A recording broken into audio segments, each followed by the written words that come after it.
Hello, good morning. Good morning. Um, I just wanted to talk a little bit this morning about really my personal experience with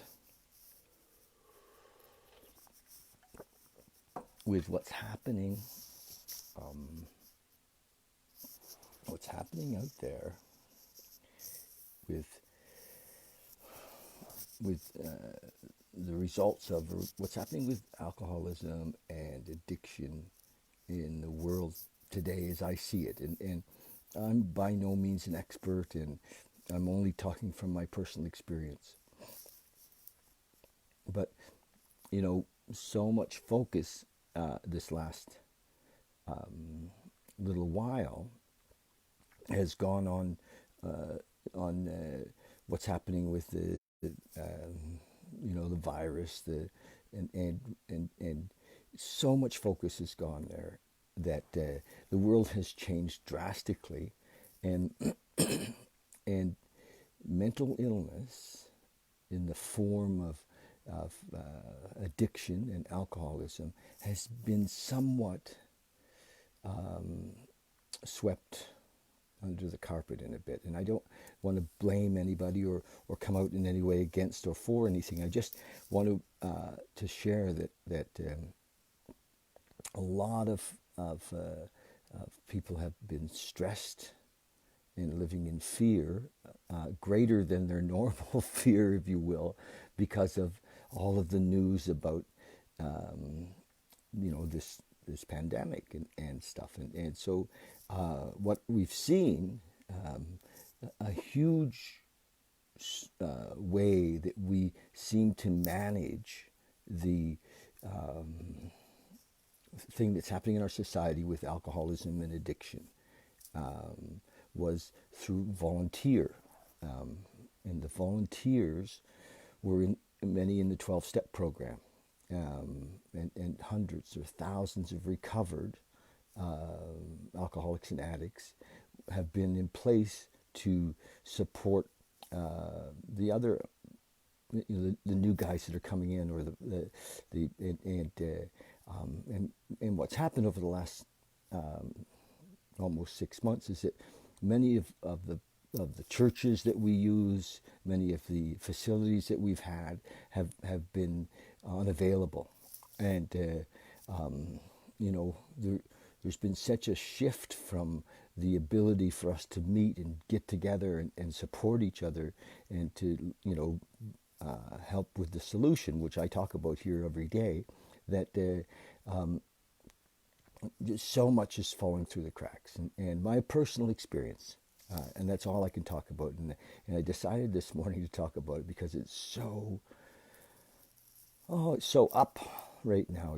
I have a friend who's really, gone off the deep end, and is likely going to go to jail. But it's all a symptom of his insanity, because the insanity of our thinking mind, when we're deep in our selfishness, in our self-centeredness, is often can come out if we're prone to anger, or deep in fear. It can come out that way. So here's one of my friends. He's for sure he's going to go to jail. He just, because he just acted out so amazingly bad.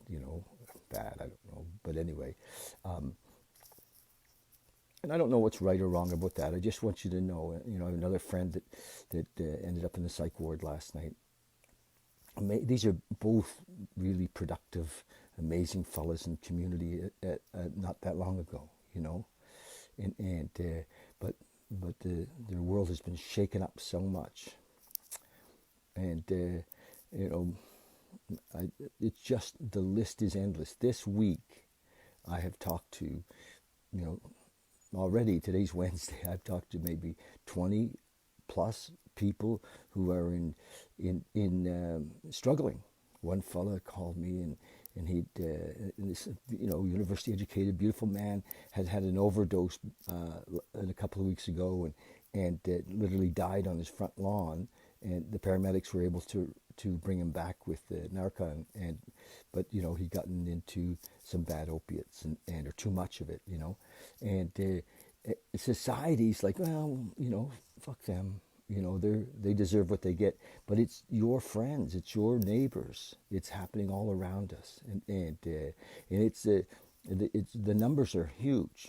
They're just huge, and maybe I'll see if I could do a little bit of research to bring the numbers. So, there seems to be no way out of this other than a spiritual solution.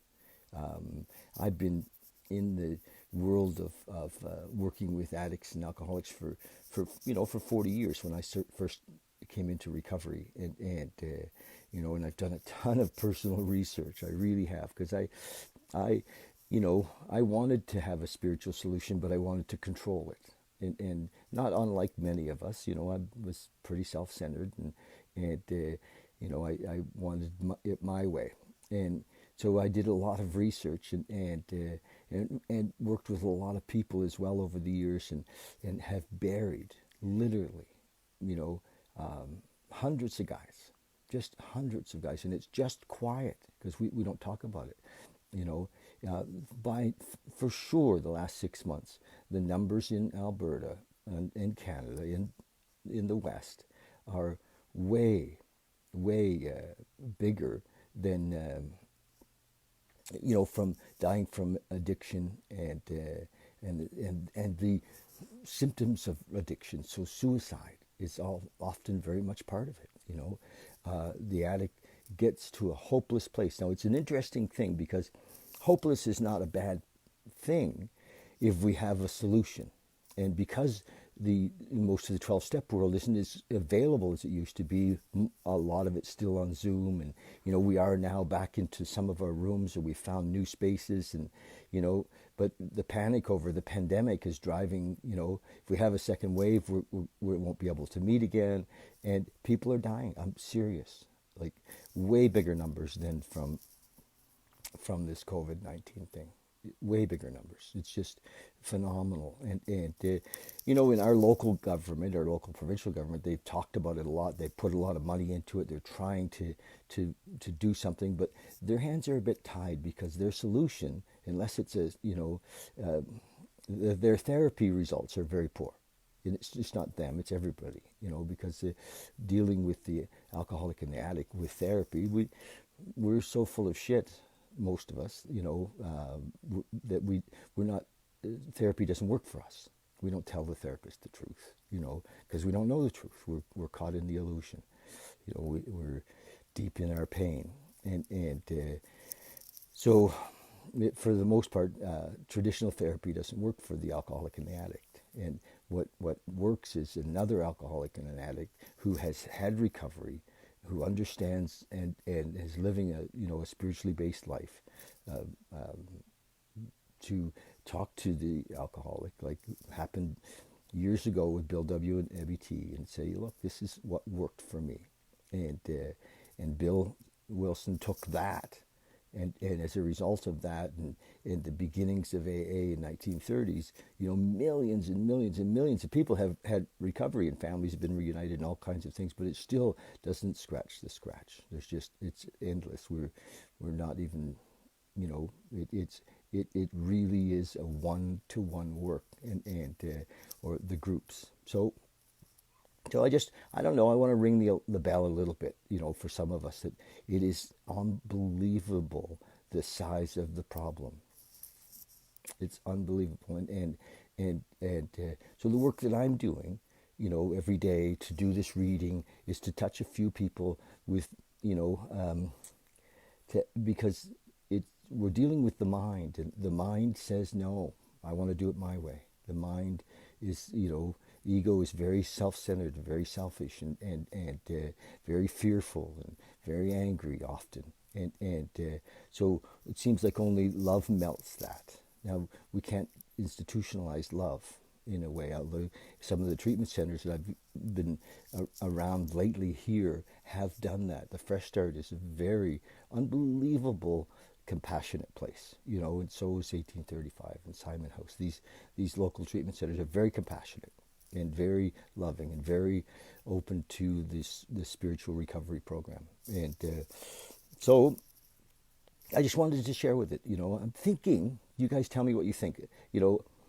I might just start a little Facebook page that all it does is, has obituaries of the folks that have died from, even if it's suicide, if it's related to, of course, suicide's related to mental illness, but the obits,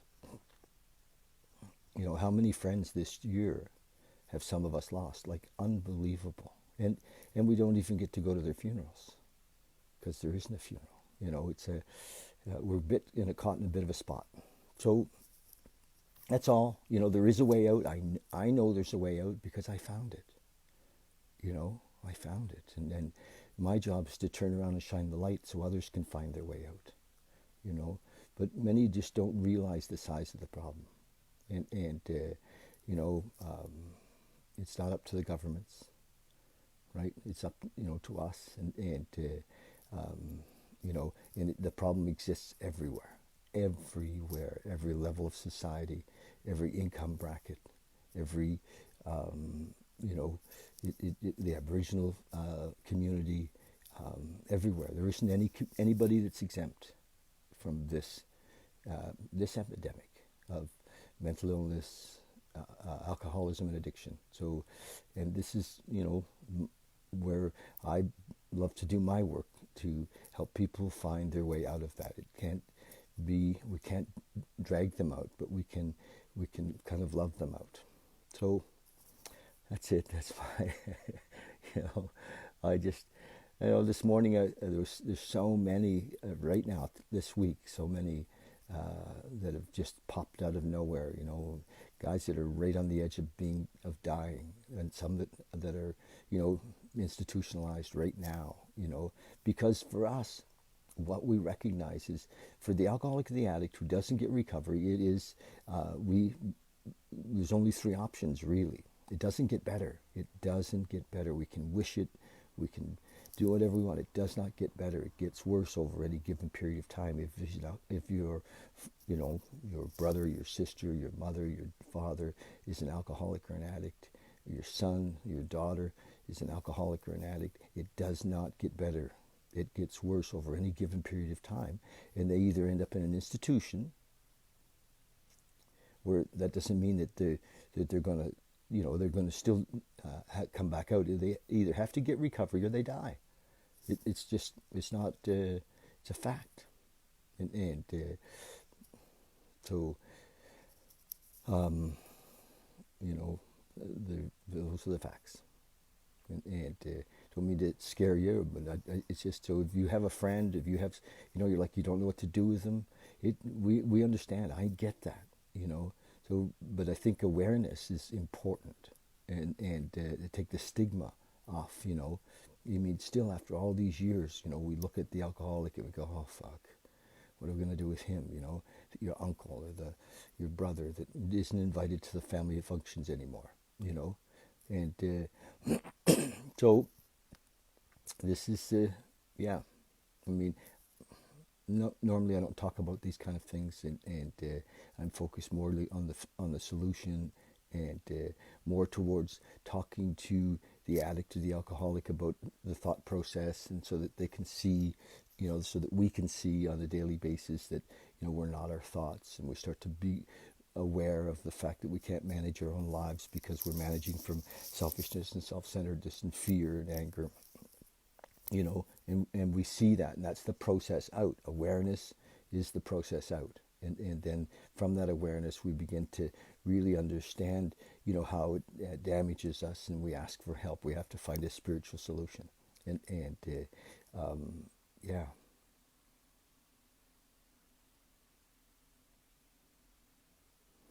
I'm just reading a little note. A friend of mine just wrote, what do you feel in all your years of doing this is the pivotal moment that one surrenders this process of unpacking in love? That one surrenders you this process of unpacking. You know, we were talking about this last night. We were friends of mine and I were on our way out to the country to do a study group. We had a big book study last night, and you know, often all of the amazing reasons, like for our children, you know, all the things that you think would be the thing that is the pivotal moment. It's so, you can't nail it. You know, I remember when in my own, you know, I've had a number of awakenings and pivotal moments, if you will, but in my own recovery years and years ago, I woke up one morning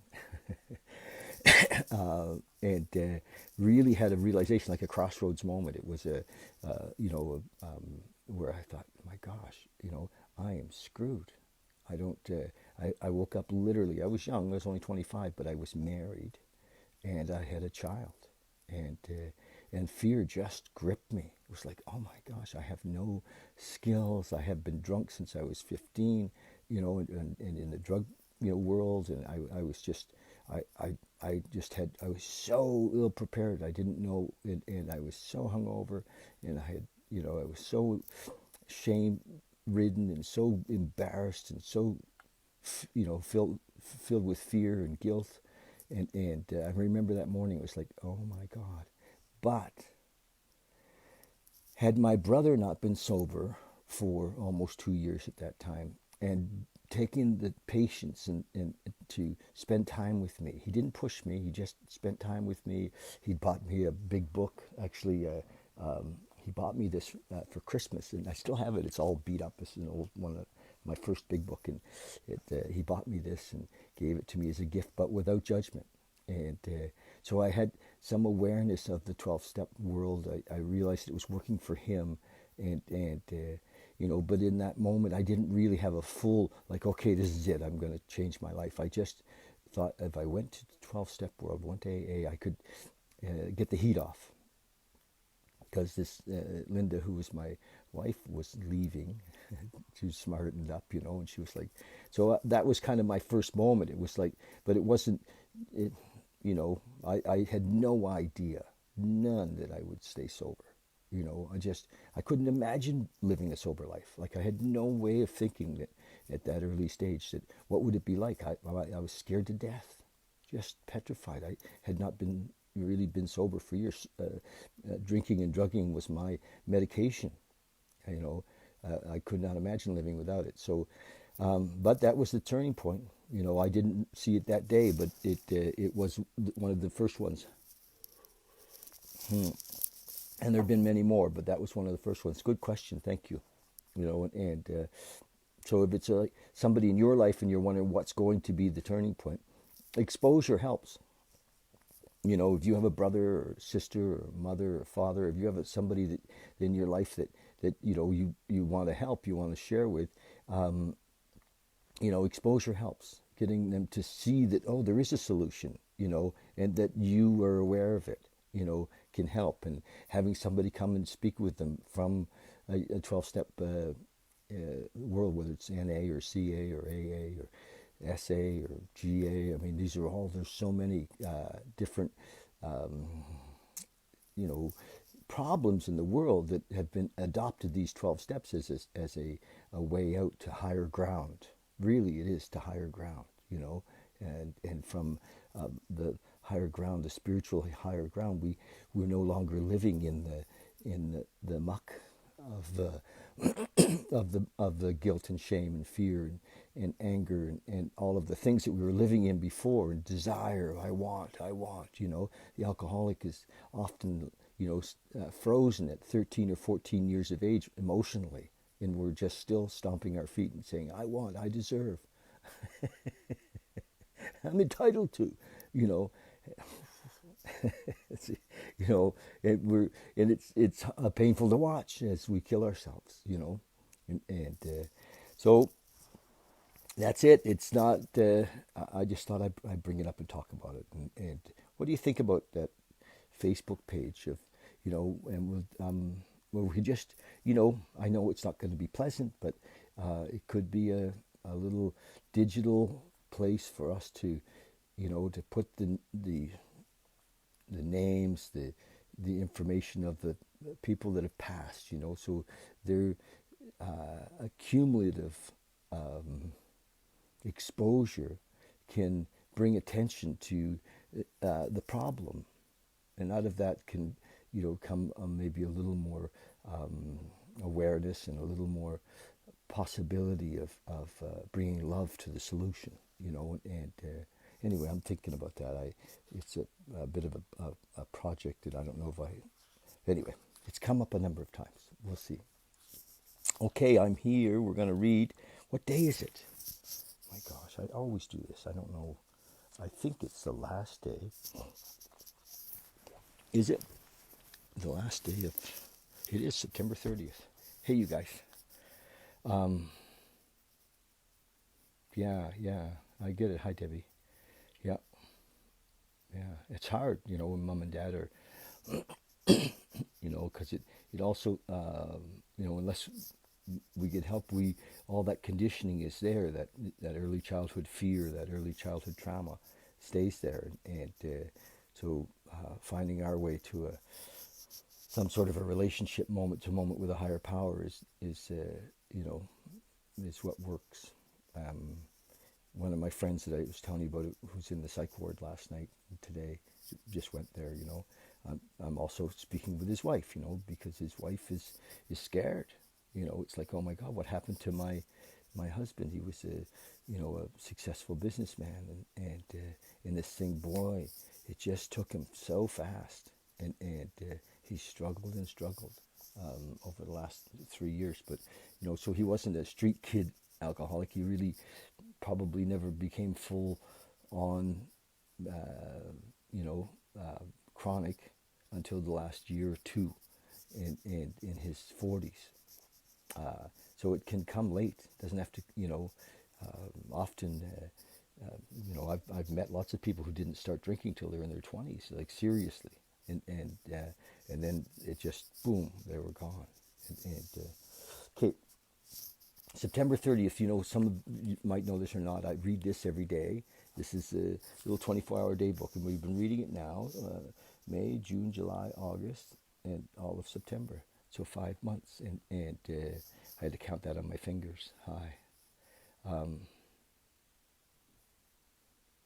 Yes, Al-Anon. Yeah, great, good for you, Debbie. I mean, that's my friend's wife's going to Al-Anon, and I have another buddy that I talked to this morning who's in treatment in 1835, and his wife's going to Al-Anon, and although he's, lots of times what happens in the getting there, he has there's a restraining order. He can't see his wife or his kid, and it's mucky. It's not fun work. Yeah, it's not fun work. Oh my gosh. Hang on. I'm just going to read this. What am I going to do with that? I have somebody here visiting me, and I'm just going to message them that I'll be down in a minute. There we go.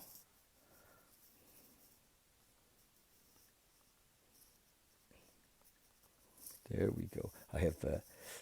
I'd forgotten that I invited somebody to come see me at noon. Wow. Okay, going to read this quick now. Here we go. September 30th. There are no leaders, it says in AA, except as we volunteer to accept responsibility. The work of carrying on AA, leading group meetings, serving on committees, speaking before other groups, doing 12-step work, spreading AA among the alcoholics of our community. All of these things are done on a voluntary basis, which is what I was just talking about. And for what's happening right now is we've lost a lot of our venues, so people can't find us, and we need to get our venues back. We need to get back on the street, because that's where the action is. If I don't volunteer to do something concrete in AA, the movement is that much less effective. I must do my fair share to carry the load, and that's what we do. That's how we stay sober. AA depends on all its members to keep it alive and keep it growing. Am I doing my share? That was the thought for the day. Meditation for the day. When we look to God for strength to face responsibility, and are quiet before him. His healing touch causes the divine quiet to flow into our very being. I call it stillness. I love the stillness, yeah. When in weakness we cry to God, his touch brings healing, the renewal of our courage, and the power to meet every situation and be victorious.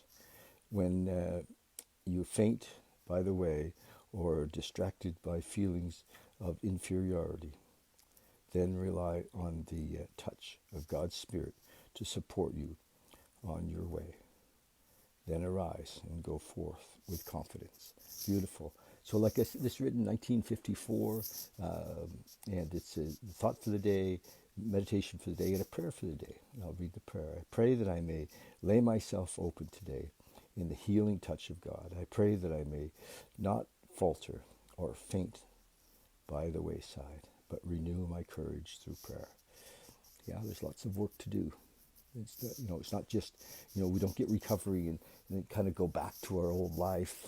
It's a new life, and it's a life based on service. It really is. That's the steps. All the prayers are based on service, and the 12th step is the service, and helping others is our code. It really is. Okay, love you guys. I gotta go. There's somebody at the front door. Thanks for listening today, and share this. If you have questions, post them. Seriously, if you have thoughts and questions, post them. Also, I'd love it if you follow us on YouTube. Cheers, you guys. Bye.